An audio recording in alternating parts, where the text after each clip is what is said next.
Hello and welcome to the My Food video, Eating Well with GI Cancers.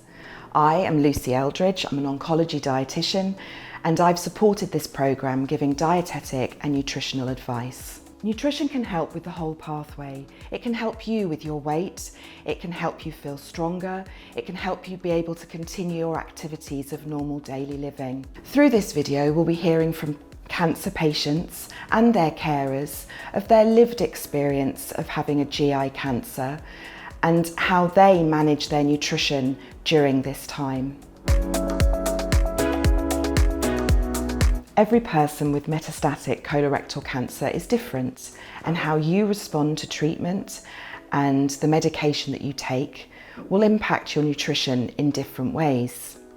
We know that nutrition can impact on how the cancer develops, how you respond to your treatment, your daily well-being, and how you manage the symptoms that you experience.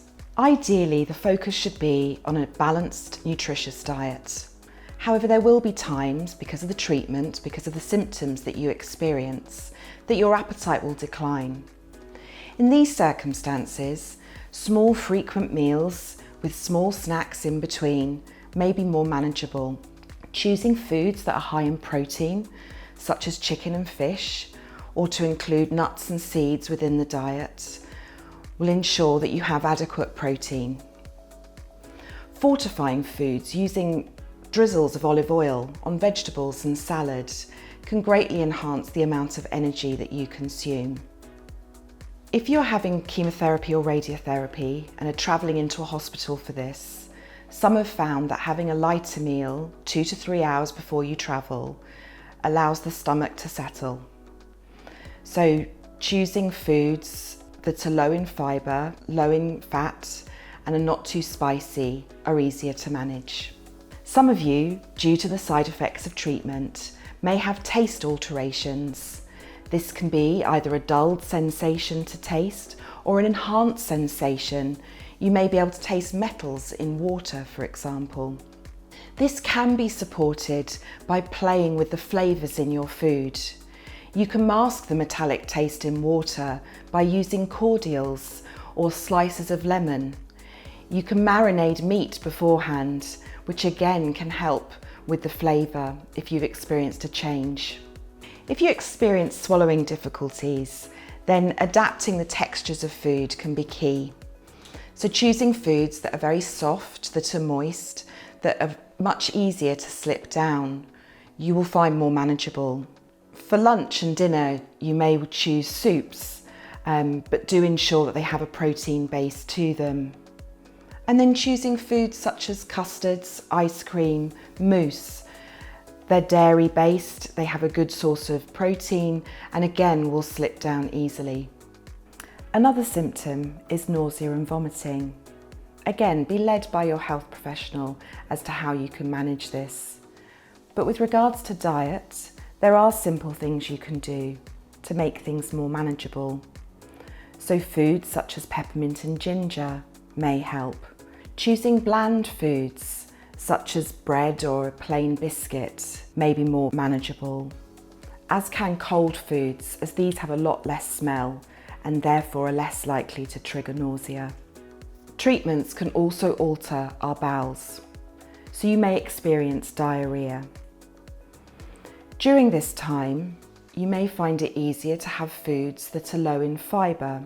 Having foods such as plain chicken and well-cooked vegetables may be easier to tolerate at this time. Alternatively, you may experience constipation. It's important that you check with a health professional at this time before you alter your diet. You may benefit though from choosing foods that are high in fibre, so brown bread, whole grain products, ensuring that you have plenty of fruit and vegetables, and also to remain well hydrated. For those of you that are preparing for surgery, a way that you can help is by trying to ensure that you have as a nutritious diet as you can in the lead up to this time. Choosing foods that are high in protein in particular can really help ensure that you are as strong as possible and support the recovery period afterwards. Following surgery, diet will need to be adapted You will often start on fluids, with then a gradual reintroduction of texture, starting with a pureed diet and then moving on to a soft diet.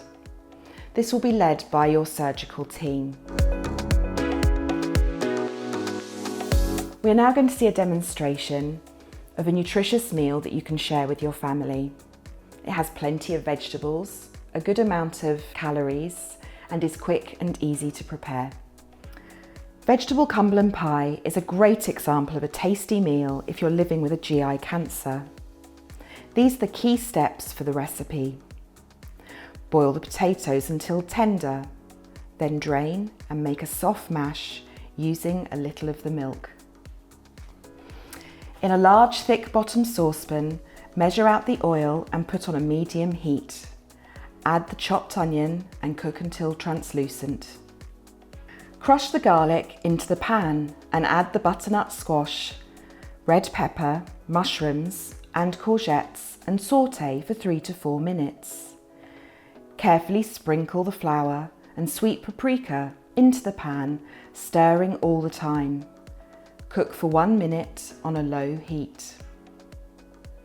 Gradually add the rest of the milk, stirring all the time to avoid lumps to form a sauce.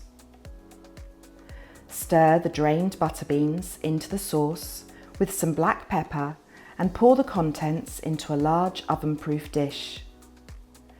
Top with mashed potato and bake in the oven for 30 minutes until golden brown. This recipe can be served with a portion of lightly cooked green vegetables such as broccoli or cabbage, or some sliced tomatoes. Barbara and Mark are now going to share with us their lived experience of colorectal cancer. Barbara, following your diagnosis, can you share with us the challenges you faced with regards to your diet and how you overcame these? When I was first diagnosed, it was a shock to all of us. We weren't expecting it at all. But chemotherapy was implemented very soon after my diagnosis, and that brought about so many changes. It made me feel very, very tired, especially the first 5 days for me. And there were treatments for that. But it also made me feel very sick, and when you feel sick, you don't want to eat. And how did you manage after surgery? I wasn't allowed to eat after surgery until I could pass wind. And unfortunately, I got an infection in the hospital. And so it was 11 days before I was allowed to eat. But it's not as difficult as it sounds, because in fact, when you're not feeling so good, you don't want to eat. And when I did eat again, it was very gradual, for instance, soup and white bread. And later on, when I was healthier, it got much easier and I got an appetite. I think one of the main things when I was ill was that I listened to my body, so that I would eat when I was hungry, and at times when I wasn't hungry, then I would wait and I'd use fortified drinks. And Mark, from your perspective as a caregiver, how did you find this period of time? You feel very guilty about the things that you can enjoy, which they can't. And preparing food, of course, is one of the large things in your life you enjoy doing together. So I prepared many meals that Barbara could eat, and I had to eat when she was resting, so that it wasn't something that I couldn't be seen doing in front of her. I felt unhappy to do that. But we've always been very good to communicate with one another. We were always able to talk to each other. I think that's an important issue, that you can express your feelings and say what you want if she couldn't eat. So what was the impact of this on socialising with family and your wider circle of friends? Mealtimes was a social time for our family. My brother and sister-in-law would invite us over for a meal every fortnight, and I really looked forward to this. And even if I couldn't eat much, it was just great to be there, and it helps things to feel normal. They had to think about what they served. Occasionally, the food was too spicy or too hot, but it was fine. I would just eat what I could and not eat what wasn't good for me. meal times are traditionally a very family time. It's a time for socialising, but there are times when this can present its challenges. Being invited out to eat with family and friends can make you quite anxious, so here are some top tips to help with this situation. If choosing to go to a restaurant, check the hygiene rating before you go. This will help ease your anxiety, as during this time you may be immunocompromised. Before you go to the restaurant, it may also be worth checking the menu online so you can choose what you want to eat before you get there. If your appetite's poor, choosing a starter or a side dish may be better than choosing a main meal that you feel you may not be able to finish. Don't be afraid to talk to the restaurant if you have any special requests. When you arrive at the restaurant, locate where the bathroom is in case you need to go urgently. If you're going to a friend's house to eat, speak to them beforehand, let them know what you can and can't eat, or take food with you, as this may make you feel more comfortable.